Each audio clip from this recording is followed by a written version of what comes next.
ఎక్కడికైనా వెళ్తే దానికి సంబంధించి తీసుకొని వచ్చిన అధ్యక్ష. అదేవిధంగా ఎలక్ట్రికల్ వాహనాలకు సంబంధించి ఇంతకు చెప్పినట్టుగా 925 కోట్ల 94 లక్షల పన్ను మినహాయింపు జరిగింది అధ్యక్ష. ఇది మామూలు విషయం కాదు. తెలంగాణలో ఈవీ వెహికల్ హబ్గా ఈ దేశంలో రాబోతోంది. మొన్ననే ప్రభుత్వ ఉద్యోగులకు కూడా 10 నుంచి 20% ఇవ్వడానికి కొన్ని కంపెనీలు ముందుకు వచ్చినాయి. తెలంగాణ ప్రభుత్వ ఉద్యోగులకు కూడా ఈవీ తరఫున ఇప్పటికే ట్యాక్స్ ఎగ్జెంప్షన్, రిజిస్ట్రేషన్ ఫీజు 0 ఉన్నప్పటికీ కూడా ఈరోజు మళ్ళీ కూడా తప్పకుండా మరి 10-20% వాళ్ళకి ఎగ్జెంప్షన్ ఇచ్చే విధంగా చర్యలు తీసుకొని ముందుకు పోతా ఉన్నాం అధ్యక్ష.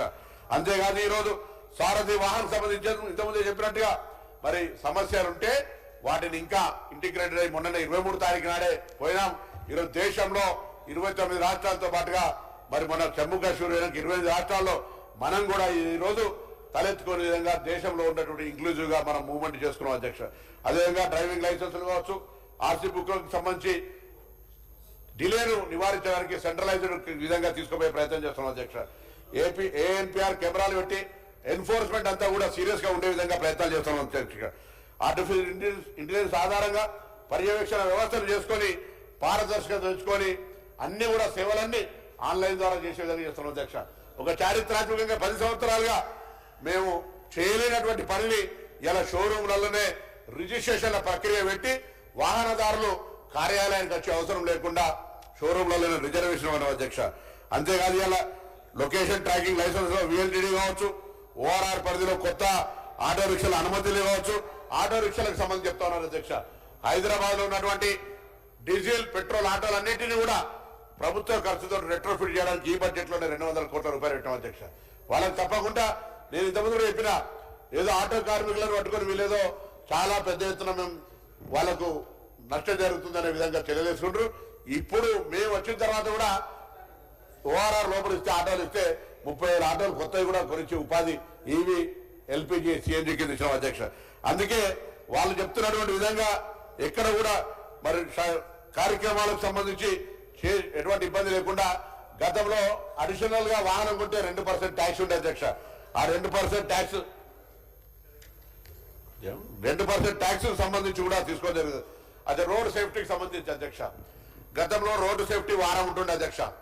ఇలా రోడ్ సేఫ్టీ మాసం చేసినారు. ఇప్పుడు దాదాపు రోజుకి 20 మంది యావరేజ్ లో చనిపోతుంటే ఈ ప్రభుత్వం రోడ్ సేఫ్టీ కౌన్సిల్స్ ఏర్పాటు చేసి ప్రతి 3 నెలలకు ఒక్కసారి కలెక్టర్ల సమావేశం ఏర్పాటు చేసి అక్కడ ఉండేటువంటి రోడ్డు రవాణా, అదేవిధంగా పోలీసు, ఎడ్యుకేషన్, దాని తర్వాత R&B డిపార్ట్మెంట్ కూడా అంతా సమన్వయంగా రోడ్ సేఫ్టీని ఒక ప్రత్యేక ఉద్యమంలో తీసుకుంటా ఉన్నాం.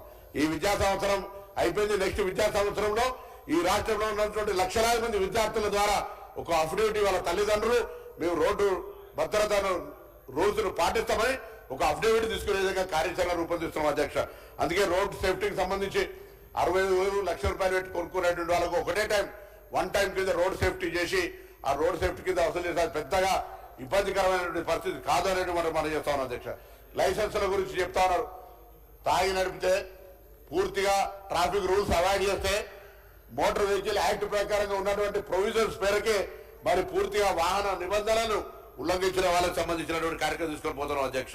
అదేవిధంగా 2014 నుంచి 2014 నుంచి 23 దాకా కూడా నేను చెప్పిన అధ్యక్ష. గతంలో మా మిత్రుడు అజయ్ మంత్రి ఉంటుండే, కానీ అక్కడ వేరే ప్యారలల్ రాజ్యాంగ శక్తి అసలు మొత్తం వ్యవస్థ నిర్వీర్యం చేసినటువంటి పరిస్థితి. ఇలా మా దగ్గర రిఫార్మ్స్ మీరు ఒక్కసారి ఎవరైనా ట్రాన్స్పోర్ట్ డిపార్ట్మెంట్ లో నేను ఎవరైనా సత్య సంస్థను కూడా సర్వే చేయమంటా ఉన్నా, చెక్ పోస్టులు రద్దు చేయడం కావచ్చు, ఇన్ని రిఫార్మ్స్ తీసుకురావడం కావచ్చు, పారదర్శకత అన్ని ఆన్లైన్ సేవలు తీసుకురావడం కావచ్చు జరుగుతున్నటువంటి పరిస్థితిని ఒక్కసారి ఈ సందర్భంగా మరి కోరుతాను. అదేవిధంగా రోడ్ సేఫ్టీ కూడా ఈ రాష్ట్రంలో డిపార్ట్మెంట్ మొత్తంగా అటు పోలీస్ శాఖ, రవాణా శాఖ కలిపి అరైవాలయం పేరు మీద కానీ విధంగా మొత్తంగా అనేక కార్యక్రమాలు తీసుకుంటుందనేటువంటి మాట కూడా నేను సందర్భంగా మనవి చేస్తున్నాను అధ్యక్ష.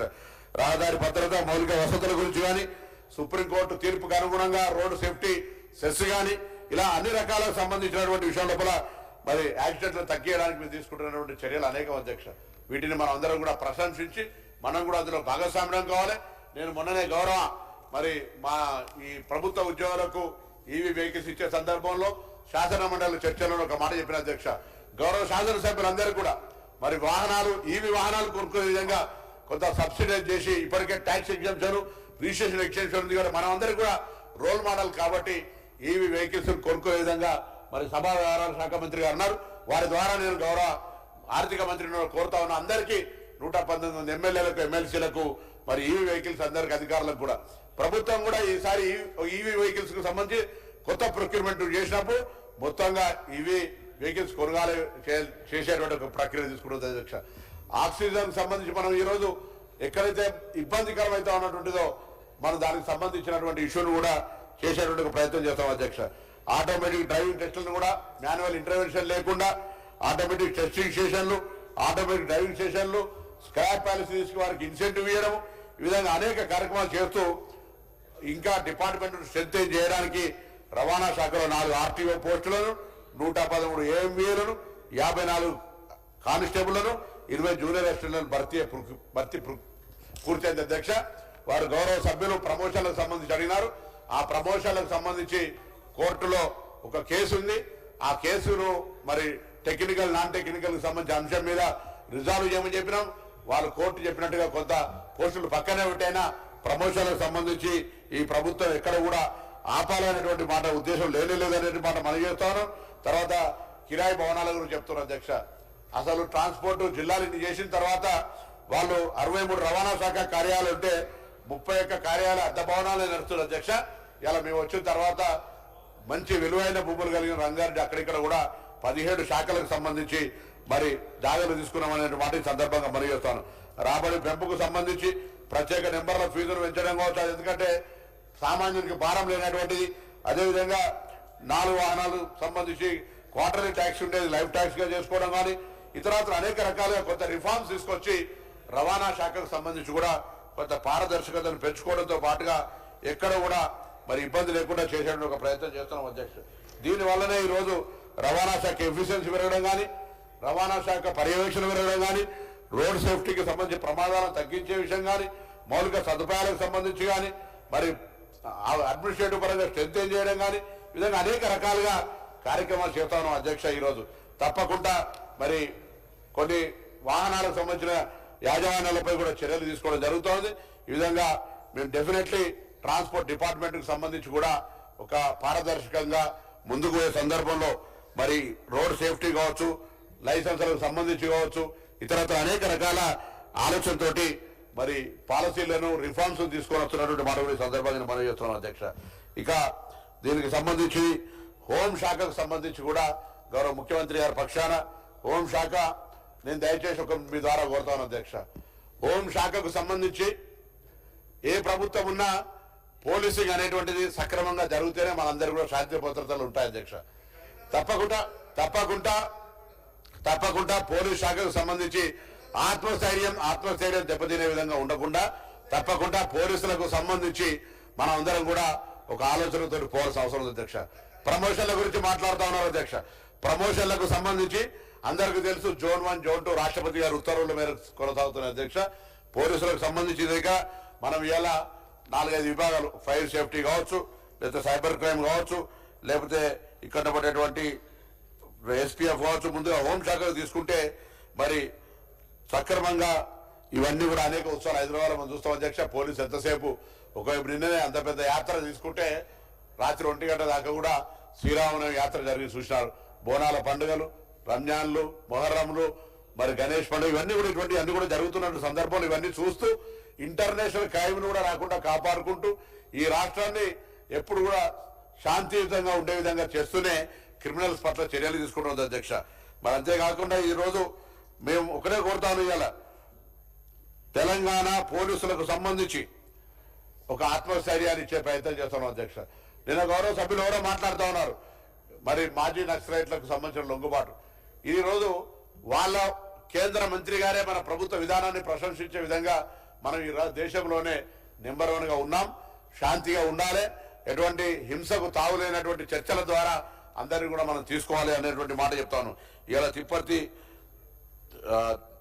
తిరుపతి గారు, దేవజీ గారు, రాజిరెడ్డి గారు, బడే చొక్కారావు గారు వీళ్ళందరూ ఇటువంటి వాళ్ళు కాక మొన్ననే 7th మార్చి నాడు 130 మందిని 124 వెపన్స్ తో కూడా తీసుకోవడం జరిగింది అధ్యక్ష. ఈరోజు జాతీయ మానవ హక్కుల కమిషన్ సంబంధించి కూడా మరి 100 పైగా కేసులు జరిగినప్పటికీ కూడా తెలంగాణ పోలీసుల తీరును ప్రశంసించినారు అధ్యక్ష. అంతేకాకుండా ఈరోజు మనం పోలీసుల కుటుంబాల సంక్షేమానికి కూడా ఒక పాఠశాలను ఏర్పాటు చేయడం జరిగింది అధ్యక్ష.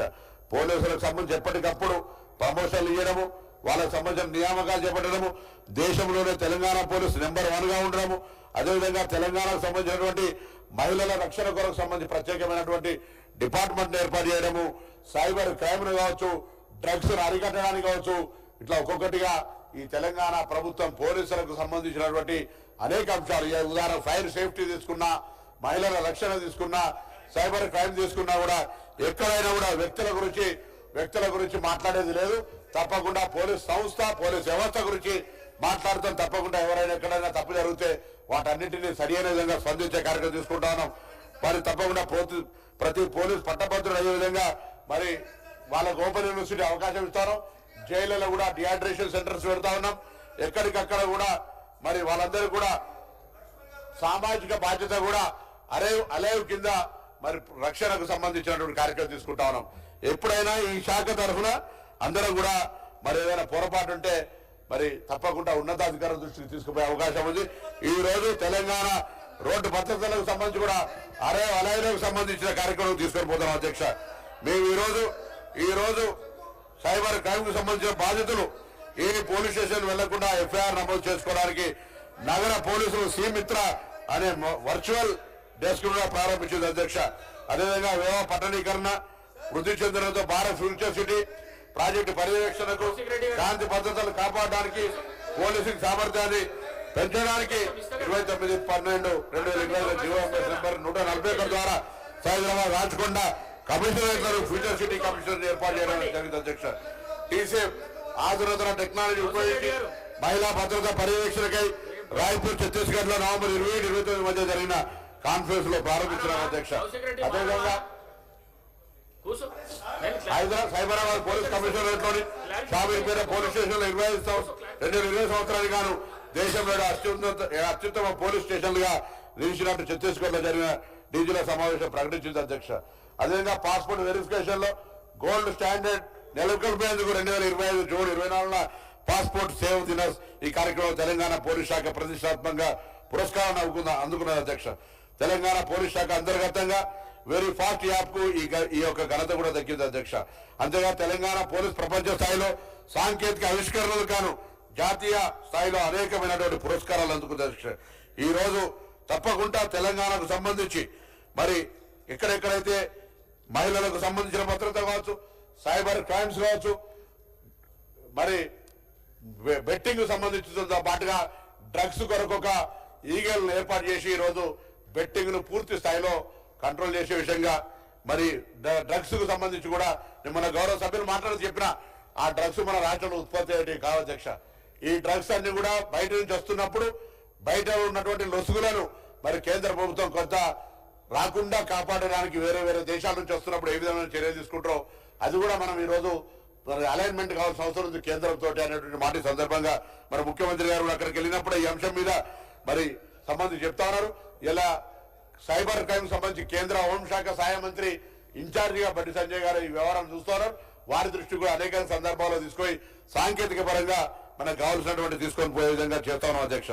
ఉమెన్ సేఫ్టీకి సంబంధించి కావచ్చు, మహిళా అకృత్యాలపై అదేవిధంగా గౌరవ సభ్యులైన లాకప్ సంబంధించి వెంటనే చర్యలు తీసుకోవడం జరిగింది అధ్యక్ష. అంటే పోలీసుల పరంగా మనమందరం ఎవరెన్ని మాట్లాడినా ఆత్మస్థైర్యం ఉండే విధంగా చర్యలు తీసుకోవాల్సిన అవసరం ఉంది.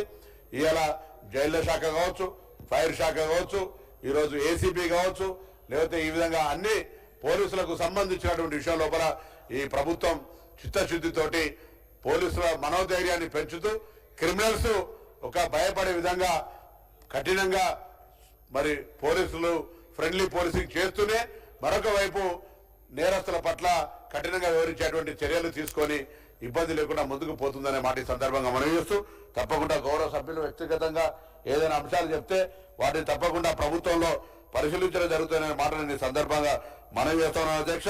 అదేవిధంగా మీరు ఏమని చెప్తే మరి లేదా నేను అది आप जो पूछे वो सब बोल रहे సార్. ఇప్పుడు వాళ్ళకి సంబంధించి తప్పకుండా నేను ఒకటే మాట చెప్తాను, పోలీసులు ఏ ప్రభుత్వంలో ఉన్నా పోలీసులకు మనోధైర్యం కలిగించాల్సిన అవసరం ఉంది అధ్యక్ష. పోలీసులకు సంబంధించి అదే పోలీసులకు సంబంధించి వాళ్ళ ప్రభుత్వంలో ఉన్నప్పుడు అధ్యక్ష ఈరోజు పోలీసులకు సంబంధించి అవినీతి మాట్లాడతారు అధ్యక్ష. గతంలో పోలీసులకు సంబంధించి ఎమ్మెల్యే ఎంపీ లెటర్లు ఇస్తే ట్రాన్స్ఫర్ చేసింది, ఇలా అట్లా జరుగుతలేదు అధ్యక్ష. తప్పకుండా అట్లన్నట్టుండే ఒకటి ఆధారపూరితంగా చెప్పి చర్య తీసుకునే విధంగా ప్రయత్నం చేయండి. ఆధారం అటువంటిది ఉంటే తప్పకుండా అది చాలా పొరపాటు అటువంటిది ఉంటే మనం మళ్ళీ చెప్తాను, పోలీసులకు సంబంధించి పారదర్శకంగా ఆదర్శంగా మనం పోలీసింగ్ను వాడుకోవాల్సిన అవసరం ఉంది. పోలీసులు ఈ రోజు రాష్ట్రంలో శాంతి భద్రతలకు సంబంధించిన విషయంలో ప్రధానమైనటువంటి బాధ్యత పోషించేవాళ్ళు కాబట్టి ఆ దిశలో మన వైఖరి ఉండాలి. ప్రభుత్వం దగ్గర ఏదైనా అవసరం ఉంటే అటువంటికి సంబంధించి మరి చర్య తీసుకోవాలని చెప్పి ఈ సందర్భంగా కోరుతా ఉన్నా. తప్పకుండా మరి తెలంగాణకు సంబంధించి సైబర్ నేరాలకు సంబంధించి కూడా తగ్గుముఖం పట్టినాయి. తర్వాత ఇంకా మరి పెద్దలు హరీష్ రావు గారు చెప్తారు, వారు మాట్లాడింది కూడా నేను ఇక్కడ రాసుకున్నాను. కోడూరు రాజేష్ కు సంబంధించి చిలుకూరు గ్రామం మండలం లోపల జరిగినటువంటి వైద్యం చేయించుకున్నాడు ఆయన కామినేని హాస్పిటల్లో. ఆర్థిక సాయం కోసం 2021 ముఖ్యమంత్రి గారు రిలీఫ్ ఫండ్ కు అప్లై చేశారు. 4 సంవత్సరాలు గడిచిన మంజూరు అయిన ఫైనాన్షియల్ అసిస్టెంట్ చెక్ అందలేదు అధ్యక్ష. మరి ఆ మాటను మనవి చేస్తూ అదేవిధంగా ఇందుకు సంబంధించి ఆర్టీసీ ఇప్పుడు ఈ యొక్క పోలీస్ తాకతో పాటుగా ఆర్టీసీకి సంబంధించి ఒక 2 నిమిషాలు కూడా మాట్లాడతా అధ్యక్ష. ఆర్టీసీలో అధ్యక్ష 2000 వారు తెలుసు పెద్దలు ఆర్టీసీ యూనియన్లకు అధ్యక్షుడిగా ఉండ్రి. ఆర్టీసీలకు సంబంధించి ఎప్పుడైనా మూసేస్తాం ఇక ఆర్టీసీ అన్నది ఉంటే వాళ్ళే మూసేసే సంస్థను 2023 ఎన్నికలకు ముందు ప్రభుత్వంలో విలీనం చేస్తామన్నారు అధ్యక్ష. అది కమిటీ దగ్గర పర్యవేక్షణ ఉంది, దాని మీద ప్రభుత్వం తప్పకుండా ఏం చేయాలి అన్నట్టు ఆలోచన చేస్తూ ఉంది. వారు అడిగిన 2 ప్రధాన ప్రశ్నలకు నేను కార్మిక సంఘాలకు కానీ ఉద్యోగస్తులకు కానీ యాజమాన్యానికి కూడా ఒక స్పష్టత ప్రభుత్వ పక్షాన ఈరోజు ఆర్టీసీ విలీనానికి సంబంధించి కమిటీ దగ్గర ఉంది. కమిటీ ఆనాడు ఆధారబాధరగా వీళ్ళు ప్రభుత్వంకు ఉన్న వ్యతిరేకత 50,000 కుటుంబాలు ఉన్నాయి.